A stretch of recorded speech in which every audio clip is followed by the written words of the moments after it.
Welcome back here on the Senior Network. We're now joined by Misty Phillips, Navion Senior Greg. Solutions. Great to see you. Great to be back. And you look great as always. Thank you. So You as colorful. well. Thank You as well. Thank you. Well, tell me, I know this time of year things are busy. I know activity-wise, you had mentioned to me earlier before we came on the show about some special things that you guys do for quality of life. Tell us a little bit about that. Yes, sir. We do have some very specific targets that we like to hone in on when it comes to activities. 6 main areas that we focus on, emphasize on, in order to make sure that residents in all 3 of our communities, independent living, assisted living, and memory care, have a more well-rounded quality of life. Right. So we have 6 components. I'll start with each one and give an example of what we do as an activity in order to foster that. Okay. So the first one is physical. Physically, obviously, is very important to prevent falls, to stay strong, and to upper and lower body strength, very important. So at each of the 3 communities, we have exercise every morning. Okay. And that's even on Sundays, we have exercise. And that's typically looks like chair yoga, chair Pilates, weights, and resistance bands. Okay. So that is the physical piece. The next piece is emotional. And that's certainly important, especially during this difficult time when people have been separated from their families for 10 months, now going on 10 months. So emotionally, COVID has changed our emotional programs a little bit. Typically, emotionally, we would do things like My Life Story.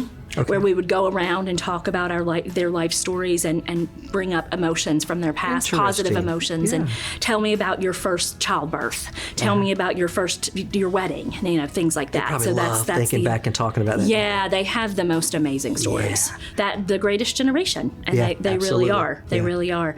Emotional now has turned a little bit into just keeping them up. Doing things that keep them kind of focused on the here and now and not thinking too much about what they are missing with their family members. And so that's changed a little bit. But now we're seeing the light at the end of the tunnel. So we look forward to getting back to some of that old stuff, if you will. The next one is purposeful. Okay. When we move a resident into one of our communities, one of our main goals for them is that they have a purpose.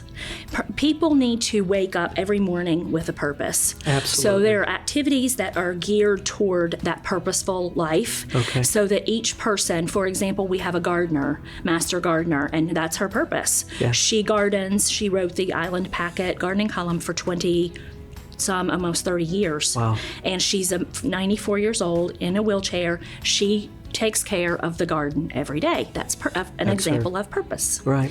And she's very happy, one of our happiest residents. The next one is social. Okay. Obviously, that would involve happy hours, going out for lunch outings, going out on shopping outings, things like that. Live music. We do a lot of live music in our communities. Even still, we are doing it outside and socially distanced. So we're still being able to incorporate that. Right. The next one is spiritual, and that one is, we bring people in for Bible studies, for communion. All of our communities have that. And right now for spiritual, we're doing Zoom church services. So we still have that incorporated in. It's just done in a different fashion. Right. And then the last one is intellectual. And that's really important as well. They're all equally important, honestly. Right. Intellectually, we keep them on their toes with a lot of trivia. We like to do Google Earth and bring up Google Earth, and they are just amazed by Google Earth. I am too. Yeah, because we'll say, well, tell us your last address. Yeah. And we'll actually go to and zoom in on their home.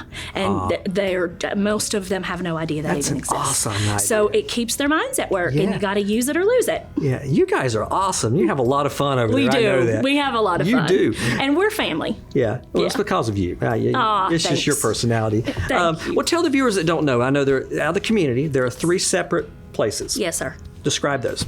So we have a blended community on 15 Main Street called Island Cove. Okay. That is blended with an independent living floor and an assisted living floor, and that's 89 apartments. Okay.